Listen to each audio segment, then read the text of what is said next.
जैसा कि हदीस पाक में नबी पाक सल्लल्लाहु अलैहि वसल्लम ने इरशाद फरमाया कि ला यरुद्दुल क़ज़ा इल्ला दुआ, कि क़ज़ा यानी तकदीर को कोई चीज़ भी बदल नहीं सकती इल्ला दुआ, सिवाय दुआ के। तो हमारे ज़हन में ये सवाल पैदा होता है कि जब हमने कहा कि जो अल्लाह ने लिख दिया वो कभी टलता नहीं है, तो फिर नबी पाक सल्लल्लाहु अलैहि वसल्लम ने इरशाद फरमाया कि क़ज़ा को कोई चीज़ नहीं टाल सकती मगर दुआ, यानी दुआ ही क़ज़ा को रद्द कर सकती है।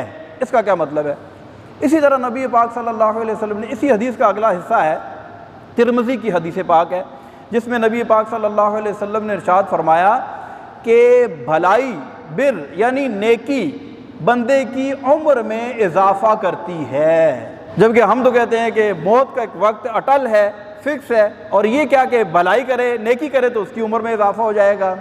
तो कुरान पाक की इन आयात और वो बातें कि जिसमें हमने कहा कि ये बिल्कुल अटल हकीकत है, जो अल्लाह ने लिख दिया वैसे ही होता है, और उसके मुकाबले में ये अहादीस मुबारका जिसमें इरशाद फरमाया कि क़ज़ा को सिर्फ़ और सिर्फ दुआ ही रद्द कर सकती है या नेकी करने से बंदे की उम्र में इजाफ़ा होता है, इसमें आपस में कैसे हम तत्बीक करेंगे? तो इसमें एक ज़रूरी बहस है, उसको आप ज़रूर ज़हन में रखें कि क़ज़ा जो है इसकी दो किस्में हैं, वैसे तीन हैं, लेकिन समझने के लिए, इसको आसान करने के लिए हम यहाँ पर क़ज़ा की अक़साम बुनियादी तौर पर हम कहते हैं दो किस्में हैं। एक को कहते हैं मुबरम हकीकी।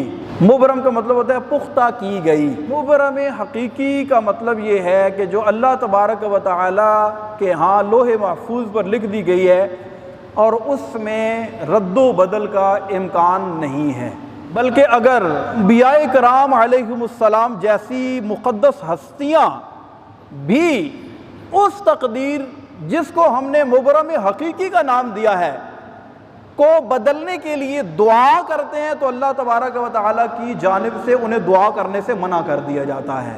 इसकी मिसाल कुरान पाक के अंदर मौजूद है।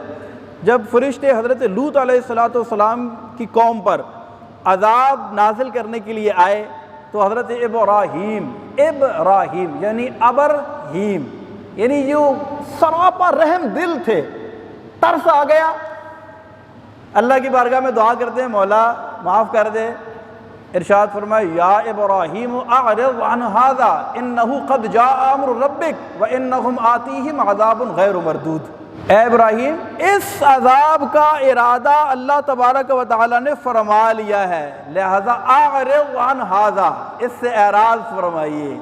ये क्या था? मुबरम हकीकी, यानी अल्लाह के यहाँ जो लिखा जा चुका है, इसके बारे में जब अंबियाए किराम भी कोई गुजारिश, कोई अर्ज़ करते हैं, दुआ करते हैं, तो अल्लाह तबारक व तआला की जानिब से मना कर दिया जाता है।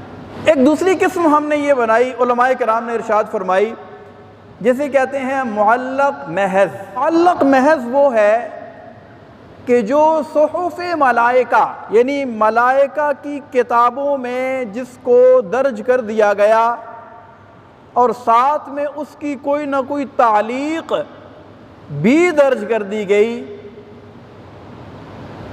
यानी अगर यूं होगा तो यूं हो जाएगा। मिसाल के तौर पर किसी के बारे में लिखा जा चुका था कि वो घर से निकलेगा, उसका एक्सीडेंट हो जाएगा, लेकिन साथ में सुहुफ़े मलाइका के अंदर ये भी बात दर्ज है कि अगर इसकी माँ इसके लिए दुआ करेगी तो इसका एक्सीडेंट नहीं होगा। तकदीर में क्या लिखा था? इसके एक्सीडेंट, लेकिन ये भी साथ ही तालीक़, वजह, रीज़न, वो कंडीशन जिसकी वजह से इसमें रद्दो बदल होना था, वो लिख दिया गया कि अगर इसकी माँ इसके लिए दुआ करेगी तो इसका एक्सीडेंट नहीं होगा। बंदा घर से निकला, ये लिखा था कि इसका एक्सीडेंट होगा, लेकिन साथ ही इसकी माँ ने इसके लिए दुआ कर दी तो एक्सीडेंट नहीं हुआ। इसे कहते हैं मुअल्लक़ महज़। इस तरह दुआ तकदीर को बदलती है, हकीकत में जो मुबरम हकीकी है उसको नहीं बदलती, बल्कि ये बात अल्लाह के यहाँ भी तकदीर में यही लिखी थी कि इस बंदे ने यहाँ से गुजरना था, इसका एक्सीडेंट होना था, लेकिन इसकी माँ ने इसके लिए दुआ की, लिहाजा ये सलामती के साथ चला गया। तो इस वजह से हम कहते हैं कि अल्लाह के यहाँ जो लिखा है वो तो नहीं बदलता, लेकिन जब उसने सदका दे दिया, जब उसने कोई नेकी का काम कर लिया, जब किसी ने उसके लिए दुआ कर दी, तो अब उस दुआ की बरकत से इसके रिज़्क़ में बरकत हो जाती है, इसकी उम्र में बरकत हो जाती है, उस दुआ की बरकत से इसको परेशानी और मुसीबत से नजात मिल जाती है। तो इस तरह जो है मुबरम हकीकी के अंदर तब्दीली वाक़ई नहीं होती।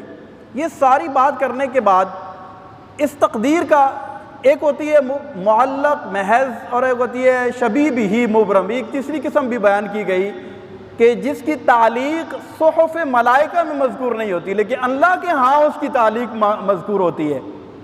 और फ़रिश्तों को उस वक्त पता चलता है जब कोई काम हो जाता है। जैसे मिसाल के तौर पर फ़रिश्तों के सहाइफ़ में, किताबों में ये लिखा है कि बंदा घर से निकलेगा, एक्सीडेंट हो जाएगा, लेकिन वो बंदा घर से निकला, उसका एक्सीडेंट नहीं हुआ।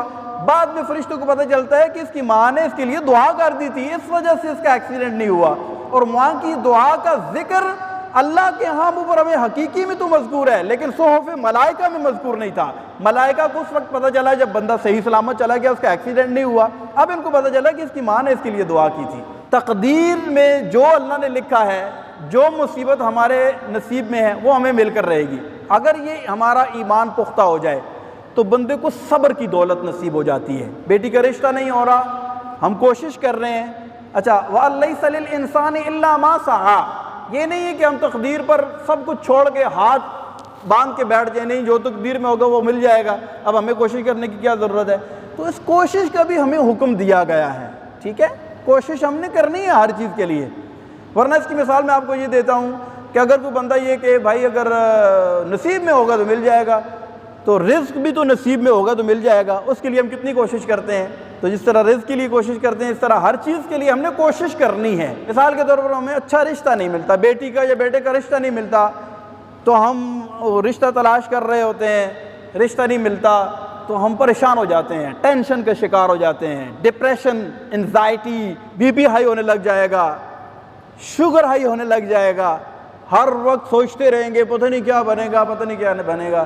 तो अगर हमारा तकदीर पर पुख्ता ईमान हो, हम अपनी कोशिश जारी रखें, अगर अल्लाह के यहाँ लिखा हुआ तो दुनिया की कोई ताकत उसको रोक सकती नहीं है, और अगर ना लिखा हुआ तो हम चाहे एड़ी चोटी का जोर लगा दें, हम उसको कर सकते नहीं हैं। तो इसी तरह किसी के यहाँ फौतगी हो जाए, फ़ौरन उसको सब्र आ जाना चाहिए, अल्लाह ने मेरे नसीब में ये लिखा होगा, ये दुख इस वजह से मुझे मिल गया।